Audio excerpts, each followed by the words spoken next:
Hello guys, welcome back to fills dimensions. അപ്പോൾ ഇന്ന് നമുക്ക് ടെക്സ്റ്റ് ലെയേഴ്സിനെ കുറിച്ച് പഠിക്കാം. അതെങ്ങനെ ക്രിയേറ്റ് ചെയ്യാം, എങ്ങനെ എഡിറ്റ് ചെയ്യാമെന്നതിനെ കുറിച്ച് പഠിക്കാം. ഓക്കെ, ഫസ്റ്റ് ഓഫ് ഓൾ നമുക്ക് ഇൻ്റർഫേസ് നമുക്ക് കാണാൻ പറ്റുന്നുണ്ട്. സോ അതിൽ ന്യൂ കോമ്പോസിഷൻ ഫ്രം ഫൂട്ടേജ് കിടപ്പുണ്ട്. സോ ഞാൻ ന്യൂ കോമ്പോസിഷൻ എടുക്കുന്നു, ക്ലിക്ക്. ആൻഡ് ഇവിടെ ഞാൻ കോമ്പോസിഷൻ നെയിമിന് ജസ്റ്റ് ഒരു പേര് കൊടുക്കുന്നു, ടെക്സ്റ്റ്. ബിക്കോസ് നമ്മൾ ടെക്സ്റ്റിനെ കുറിച്ചാണ് പറയാൻ പോകുന്നത്. സോ നെക്സ്റ്റ് പ്രീസെറ്റ് എടുക്കുന്നു. പ്രീസെറ്റ് എടുത്തിട്ട് HDTV 1080p എന്നൊരു ഓപ്ഷൻ എടുത്തു.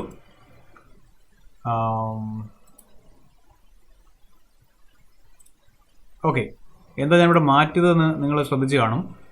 1080p ഞാൻ ആദ്യം എടുത്ത് 1080p എന്ന് പറഞ്ഞാൽ HDTV 1080 29.97 ആണ്. അതിൻ്റെ റെസൊല്യൂഷൻ നിങ്ങൾ കണ്ടല്ലോ, വിത്ത് 1440x1080. എനിക്ക് വേണ്ടത് ഒരു ഫുൾ HD സൈസാണ്. ഇതിപ്പോൾ HD ആയിപ്പോയി, അതുകൊണ്ടാണ് ഞാനത് മാറ്റിയിട്ട് HDTV എന്നുള്ള ഓപ്ഷൻ എടുത്തത്. മറ്റേത് HDV ആയിരുന്നു. So HDTV 108024 means 24 frames per second ആണ്. ഫ്രെയിം റേറ്റ് 24 എന്ന് കാണിച്ചിട്ടുണ്ട്. സ്ക്വയർ പിക്സൽസ് എപ്പോഴും നമ്മൾ നേരത്തെ പറഞ്ഞ പോലെ തന്നെ കീപ്പ് ചെയ്യുക. ഇതുപോലെ തന്നെ coming down to time duration 5 seconds മതി. ബാക്ക്ഗ്രൗണ്ട് കളർ അത് വലിയ കാര്യമില്ല, എന്നാലും നമുക്ക് ചെറിയൊരു ഡിഫറൻസ് കാണിക്കാനായിട്ട് നമുക്ക് നോക്കാം. ഓക്കെ, ഇരിക്കട്ടെ. ഈ colour dark orange and click okay. നമുക്കൊരു ബാക്ക്ഗ്രൗണ്ട് കിട്ടിയിട്ടുണ്ട്. പിന്നെ ബാക്കിയുള്ള കാര്യങ്ങളെല്ലാം നമുക്ക് കാണാം. And one most important thing എന്താണെന്ന് വെച്ചാൽ, നമ്മൾ ടെക്സ്റ്റിനെ കുറിച്ച് പഠിക്കാൻ പോവുകയാണ്. ടെക്സ്റ്റ് ചെയ്യുന്ന സമയത്ത് ബേസിക്കലി നമുക്ക് വേണ്ട ചില കാര്യങ്ങളുണ്ട്, റെഡിയാക്കി വെക്കണം ഇൻ്റർഫേസിൽ. ദ ഫസ്റ്റ് വൺ ഈസ് ക്യാരക്ടറിൻ്റെ ആ ഒരു പാനൽ റെഡിയാക്കി വെക്കണം. അതുപോലെ പാരഗ്രാഫിൻ്റെ പാനൽ റെഡിയാക്കി വെക്കണം. ഇനി അതിനോടൊപ്പം തന്നെ അലൈൻ്റെ ഒരു പാനൽ റെഡിയാക്കി വെക്കണം, നന്നായിരിക്കും. അലൈൻ ഇവിടെ ഉണ്ട്. അതിനെ നമുക്ക് ഡ്രാഗ് ചെയ്ത് ഇങ്ങനെ കൊണ്ടുവെക്കാം. ഇതിൻ്റെ താഴെയായിട്ട് വരണമെങ്കിൽ നമുക്ക് ഇങ്ങനെ ക്രിയേറ്റ് ചെയ്യാം. അല്ലെങ്കിൽ ഇവിടെ തന്നെ ഇരുന്നാലും കുഴപ്പമൊന്നുമില്ല. ഒരുമിച്ച് വെച്ചാൽ നമുക്ക് അതിൻ്റെ ഒരു ലെവലിൽ ഒരുമിച്ച് കാണാൻ പറ്റും, ഒരേ സ്റ്റാക്ക് ചെയ്തേക്കുന്ന രീതിയിൽ തന്നെ. സോ ക്യാരക്ടർ, പാരഗ്രാഫ്, അലൈൻ ഇത്രയും റെഡിയാക്കി വെക്കുക. എന്നിട്ട് നമുക്ക് നെക്സ്റ്റ് ചെയ്യാനുള്ള കാര്യങ്ങളിലോട്ട് പോകാം.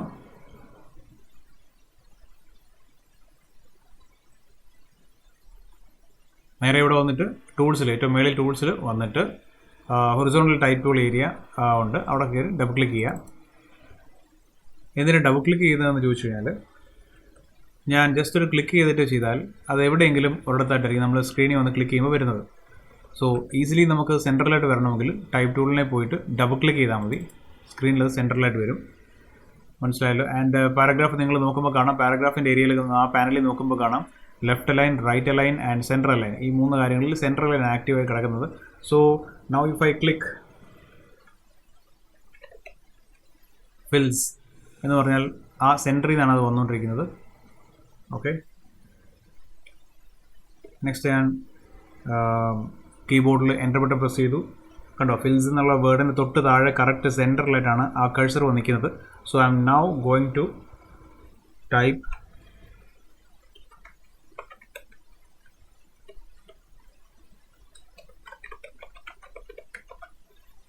Fils dimensions. അപ്പോൾ ഇത് കണ്ടോ, വന്നേക്കുന്നുണ്ടോ. ഇനി വേറൊരു കാര്യം, നമ്മൾ ടൈപ്പ് ചെയ്ത് കഴിഞ്ഞു. ഇനിയും മൗസ് കുറച്ച് ഈ ഒരു ഏരിയയുടെ വെളിയിലോട്ട് കൊണ്ടുപോവുകയാണെങ്കിൽ we can see the cursor is changing to a dark black arrow. Okay, അപ്പോൾ അതെന്താ വെച്ചാൽ എഡിറ്റിംഗ് മോഡിലോട്ട് പോവുകയാണ്. ഞാൻ വെളിയിൽ നിന്ന് ക്ലിക്ക് ചെയ്യാം. പിന്നെ സ്പേസ് ബാർ ഹോൾഡ് ചെയ്താൽ എനിക്കതിനെ മൂവ് ചെയ്യാൻ പറ്റും. സ്പേസ് ബാർ ഹോൾഡ് ചെയ്യുന്ന മൊമെൻറ്റിൽ എന്നിട്ട് ഞാൻ ലീവ് ചെയ്തു.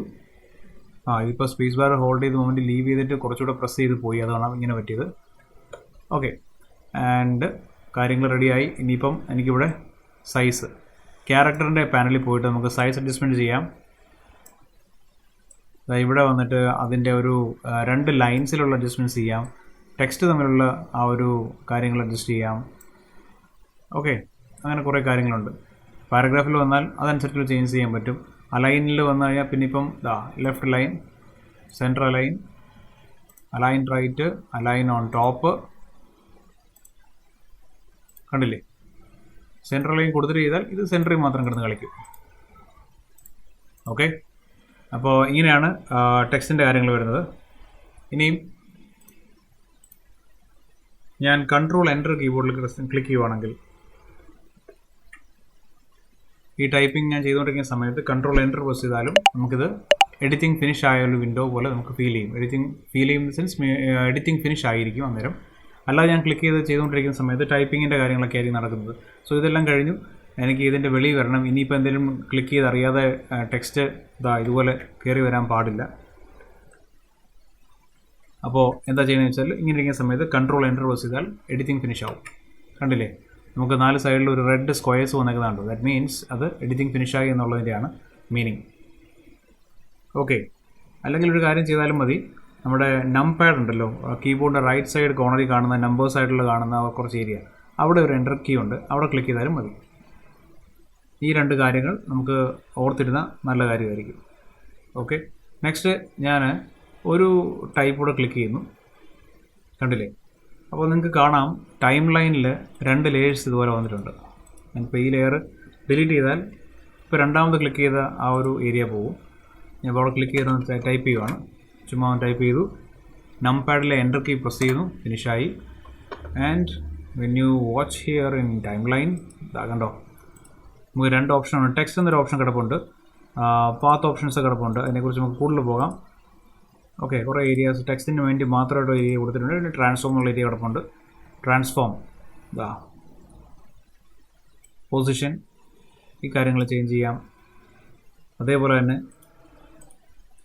അടുത്തതിൻ്റെ ട്രാൻസ്ഫോം എടുക്കുക, ഫിൽസ് ഡയമെൻഷൻ എന്നുള്ളതിൻ്റെ അതിൻ്റെ സ്കെയിൽ അഡ്ജസ്റ്റ് ചെയ്യാം. റൊട്ടേഷൻ വാല്യൂസ് ചേഞ്ച് ചെയ്യാം. ഒപ്പേസിറ്റി അഡ്ജസ്റ്റ് ചെയ്യാം.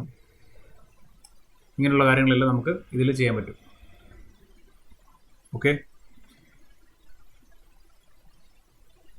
നെക്സ്റ്റ് നമുക്ക് ഒരു ന്യൂ കോമ്പോസിഷൻ എടുക്കാം വിത്ത് സെയിം കോൺഫിഗറേഷൻ.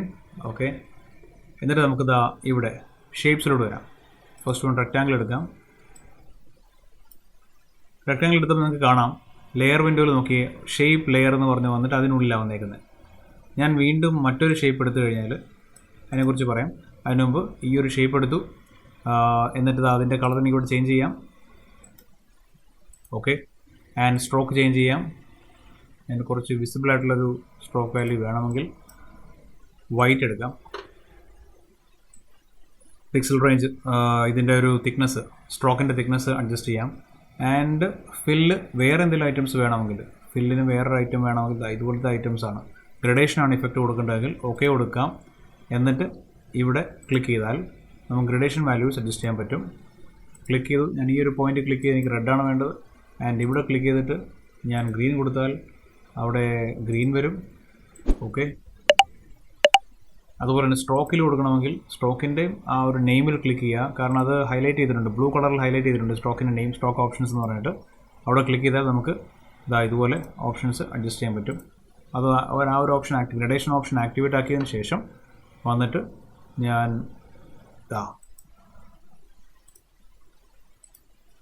ക്ലിക്ക് ചെയ്താൽ മതി. അവിടെ വന്നു. നല്ല ഡാർക്ക് കളേഴ്സ് ഇട്ട് കഴിഞ്ഞാൽ പെട്ടെന്ന് തിരിച്ചറിയും, അതുകൊണ്ട് ഞാൻ അതിടുന്നത്. ഈ സൈഡിൽ റെഡ് കൊടുക്കാം. ഓൾറെഡി ഞാനവിടെ ക്ലിക്ക് ചെയ്തില്ലായിരുന്നു. ബ്ലൂ കൊടുത്തതിന് ശേഷം ഞാൻ ഇവിടെ ക്ലിക്ക് ചെയ്യണം, എന്നിട്ട് വേണം കളർ ചേഞ്ച് ചെയ്യാൻ. Otherwise it will not be showing you. കണ്ടില്ലേ ഡിഫറൻസ് കണ്ടല്ലോ. അപ്പോൾ നമുക്ക് ഫില്ലും സ്ട്രോക്കും എങ്ങനെയൊക്കെ ചെയ്യാൻ പറ്റുന്ന കാര്യങ്ങൾ പഠിച്ചു. ആൻഡ് ഞാനൊരു ഷേപ്പ് അടുത്ത് വരയ്ക്കുമ്പം നിങ്ങൾ ആദ്യം ശ്രദ്ധിക്കേണ്ട കാര്യം, ഇപ്പോൾ കണ്ടോ ഈ ടൈം ലൈനിലെ ഷേപ്പ് ലെയറിൽ കണ്ടൻസിൽ റെക്റ്റാങ്കിൾ മാത്രമേ ഉള്ളൂ. ഞാൻ അടുത്ത ഒരു ഷേപ്പ് ക്ലിക്ക് ചെയ്യുമ്പോൾ എലിപ്സ് എന്നൊരു ഓപ്ഷൻ വന്നു, സ്റ്റാർ, ഇതെല്ലാം വന്നേക്കുന്നത് ഈ ഒരൊറ്റ ഷേപ്പ് ലെയർ 1 എന്ന് പറയുന്ന അതിൻ്റെ അകത്ത് കണ്ടൻസ് ആയിട്ട്. നമുക്ക് വേണ്ടത് പക്ഷേ അങ്ങനെ അല്ല എന്ന് വിചാരിക്കുക. Poly star, ellipse, star, rectangle ഇതെല്ലാം വേറെ വേറെ ലെയറായിട്ട് വരണം. ഇതുണ്ട് ഒറ്റ ലെയറാണ്. വേറെ വേറെ ലെയറായിട്ട് വരണമെങ്കിൽ നമ്മൾ റെക്റ്റാങ്കിൾ വരച്ച് കഴിഞ്ഞു. ആൻഡ് ഇവിടെ വന്ന് ഈ ഒരു ലെയറിനെ ഇങ്ങനെ ഓണായിരിക്കട്ടെ ഒന്ന് ക്ലിക്ക് ചെയ്യുക, ഡീസെലക്ട് ആവും. അപ്പോൾ ഞാൻ എൻ്റെ സ്റ്റാർ ക്ലിക്ക് ചെയ്യുമ്പം ഒന്ന് ടൈം ലൈനിൽ നോക്കി കണ്ടോ, ഷേപ്പ് ലെയർ 1 കഴിഞ്ഞ് ഷേപ്പ് ലെയർ 2 വന്നു, പോളി സ്റ്റാർ. ഞാനപ്പോൾ അതിനെ വീണ്ടും ഒന്ന് ക്ലിക്ക് ചെയ്ത് ഡീസെലക്ട് ചെയ്യുകയാണ്. And we go get an ellipse tool, select ചെയ്തു. കണ്ടോ, ഞാനത് കുറച്ചൊന്ന് വലുതാക്കി കാണിക്കാം. And we have 3 shape layers here, shape layer 1, shape layer 2, shape layer 3. Inside we can see rectangle 1, poly star 1, ellipse 1. കണ്ടില്ലേ, 3 ലെയറിൽ ആയിട്ട് ഇരിപ്പുണ്ട്. ഇനി ഇതിനെ നമുക്ക് അഡ്ജസ്റ്റ് ചെയ്യാം, അനിമേറ്റ് ചെയ്യാം, അങ്ങനത്തെ കാര്യങ്ങളൊക്കെ ഇവിടെ വരുന്നുണ്ട്. Transform, scale down, scale up, what ever you want. അപ്പോൾ ഇവിടുത്തെ പ്രശ്നം ഇതിപ്പോൾ ഇത് ഇങ്ങോട്ട് പോകുന്നതിൻ്റെ കാരണം എന്താണെന്ന് വെച്ച് കഴിഞ്ഞാൽ ഈ ഒരു ആങ്കർ പോയിന്റ് നമ്മൾ പൊസിഷൻ കറക്റ്റ് ചെയ്തിട്ടില്ലായിരുന്നു. സോ മാനുവലി പൊസിഷൻ കൺട്രോൾ ചെയ്യുന്നത് ഇങ്ങനെയാണ്. ഇതാ കൊണ്ട് കറക്റ്റായിട്ട് വെച്ചതിന് ശേഷം യു ക്യാൻ മൂവ് പൊസിഷൻ. കണ്ടോ? ഇനി ഞാൻ സ്കെയിൽ ഡൗൺ ചെയ്യുമ്പോൾ അവിടെ നിന്നായിരിക്കും സ്കെയിൽ ഡൗൺ ആവുന്നത്. ബേസിക്കലി നമ്മൾ ഷേപ്സ് ചെയ്യുന്ന സമയത്ത് ആ ഷേപ്സ് ക്രിയേറ്റ് ചെയ്യുന്ന സമയത്ത് ഷേപ്സിൻ്റെ anchor point will be on the center area of the screen അല്ലെങ്കിൽ വർക്ക് ഏരിയ ഇവിടെ പറയുമ്പോൾ. അപ്പോൾ അത് കൊണ്ടാണ് നമ്മൾ വേറെ ഏത് ഷേപ്പിന് എടുത്താലും, ഇപ്പോൾ പോളിസ്റ്റാർ എടുത്തെന്ന് വിചാരിച്ചു, പോളിസ്റ്റാർ എടുത്താലും സ്കെയിൽ ചെയ്യുമ്പോഴത്തേക്ക് അത് സെൻറ്ററിലോട്ടായിരിക്കും, സെൻറ്ററിലോട്ടായിരിക്കും അതിൻ്റെ സ്കെയിലിംഗ് അല്ലെങ്കിൽ പൊസിഷനിങ് എല്ലാം വരിക. കണ്ടോ? ഇതിലോട്ടാണ് വരുന്നത്, ഇതിലോട്ട്. അപ്പോൾ അവിടെയും നമ്മൾ ആങ്കർ പോയിന്റ് സെലക്ട് ചെയ്തതിന് ശേഷം ആങ്കർ പോയിന്റ് ഇതിൻ്റെ സെൻറ്ററിലാക്കാനുള്ള കാര്യങ്ങൾ ചെയ്യുക. എന്നിട്ട് അതിൻ്റെ പൊസിഷൻ ചേഞ്ച് ചെയ്യണം. ഓക്കെ, എവിടെ വേണ്ടതെന്ന് വെച്ചാൽ അവിടെ കൊണ്ട് പ്ലേസ് ചെയ്യുക and scale it. Now we can see. കണ്ടോ? അതിൻ്റെ സെൻറ്ററിൽ നിന്നാണ് വരുന്നത് എന്നുള്ള കാര്യങ്ങൾ മനസ്സിലാവും. ഓക്കെ, ഇങ്ങനെയാണ് ഇതിൻ്റെ ഷേപ്സിൻ്റെ കാര്യങ്ങൾ. അനിമേഷൻസ് ചെയ്യുന്ന കാര്യങ്ങൾ പറയുമ്പോൾ ഒരു ബേസിക് അനിമേഷൻ എന്ന് പറഞ്ഞാൽ നമുക്കൊരു സ്കെയിലിൻ്റെ ആ ഒരു സ്റ്റോപ്പ് വാച്ച് ഒന്ന് ക്ലിക്ക് ചെയ്യാം. എന്നിട്ട് കുറച്ച് നീക്കി വെച്ചു. അത് കഴിഞ്ഞ് അപ്പോൾ നമുക്ക് കാണാം റൈറ്റ് സൈഡിൽ ടൈം ലൈനിൽ നമുക്ക് കാണാം. ഇതാ കണ്ടോ, ഒരു കീ ഫ്രെയിം, അടുത്തൊരു കീ ഫ്രെയിമും ക്രിയേറ്റ് ആയി. ഇനിയും കുറച്ച് അപ്പുറത്തോട്ട് പോയി പെട്ടെന്ന് എനിക്ക് തിരിച്ച് ചെറുതാവണം. So going back. അപ്പോൾ നമുക്ക് 3 കീ ഫ്രെയിം ഉണ്ട്, 1, 2 and 3. ഒന്ന് അനിമേഷൻ നോക്കാം. ഇതുവഴി ഞാനൊന്ന് മാനുവലി ഇതിനെ ഒന്ന് ഡ്രാഗ് ചെയ്യുകയാണ്. കണ്ടോ? ഒന്ന് പ്ലേ ചെയ്താൽ കീബോർഡിൽ സ്പേസ് ബാർ പ്രസ് ചെയ്താൽ പ്ലേ ചെയ്യാൻ പറ്റും. ഓക്കെ, അപ്പോൾ ഇതാണ് അതിൻ്റെ ഒരു കേസ്. ഇനിയിപ്പോൾ ഇത് കുറച്ച് ഇവിടം വരെ വന്നിട്ട് ഈ ഒരു 3ാമത്തെ കീ ഫ്രെയിം കഴിഞ്ഞതിന് ശേഷം നമുക്ക് വീണ്ടും അപ്പുറത്തോട്ട് പോകണമെങ്കിൽ കുറച്ച് ഇവിടം വരെ 3ാമത്തെ കീ ഫ്രെയിമിൽ വരെ വന്നു അനിമേഷൻ സ്റ്റോപ്പായി. കുറച്ച് നേരം അതങ്ങനെ സ്റ്റോപ്പായി സ്റ്റില്ലായി കണ്ടതിന് ശേഷം വീണ്ടും എനിക്ക് ഇവിടുന്ന് സ്റ്റാർട്ട് ചെയ്യണമെങ്കിൽ ഞാനതിനെ കണ്ടില്ലേ ഈ ഒരു ഏരിയയിൽ വെച്ച് നോക്കാം.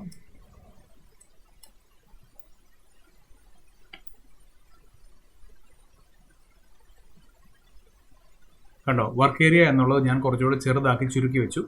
അപ്പോൾ ഇവിടുന്ന് റൈറ്റ് എൻഡ് ഈ ഒരു എൻഡ് വരുമ്പോഴത്തേക്ക് തിരിച്ച് വീണ്ടും ഫസ്റ്റിൽ പോയിട്ട് അവിടെ നിന്ന് ഇങ്ങനെ പ്ലേ ആയി വന്ന് ലൂപ്പിൽ പ്ലേ ചെയ്തുകൊണ്ടിരിക്കും. അല്ലെങ്കിൽ എന്താ പറ്റുന്നത് വെച്ചാൽ ഇവിടം വരെ പ്ലേ ആവും, ഇവിടെ ഒന്നുമില്ല. മനസ്സിലായില്ലേ? അത് അവിടം വരെ പോവുകയും ചെയ്യും. വെറുതെ അവിടം വരെ പോയിട്ട് പ്ലേ ചെയ്തിട്ട് വരുന്നതിനേക്കാളും നമുക്ക് ആ ഒരു വർക്ക് ഏരിയ മാത്രമായിട്ട് പ്ലേ ചെയ്ത് കാണണമെങ്കിൽ, വർക്ക് ഏരിയയിലുള്ള എലമെൻറ്റ്സിൻ്റെ ആനിമേഷൻ പ്ലേ ചെയ്ത് കാണണമെങ്കിൽ ഇങ്ങനെ ചെയ്യാൻ പറ്റും. ഓക്കെ, അപ്പം ഇത്രയാണ് ഇന്നത്തെ ടോപ്പിക്ക്. ടെക്സ്റ്റും ഷേപ്പ് ലേയേഴ്സും എങ്ങനെയൊക്കെ ആണ് കാര്യങ്ങൾ എന്ന് മനസ്സിലാക്കാൻ ചെറിയൊരു intro for the beginners. Okay, അപ്പോൾ അടുത്തൊരു ടോപ്പിക്കുമായിട്ട് വരുന്നവരെ ഗുഡ് ബൈ ഗൈസ്.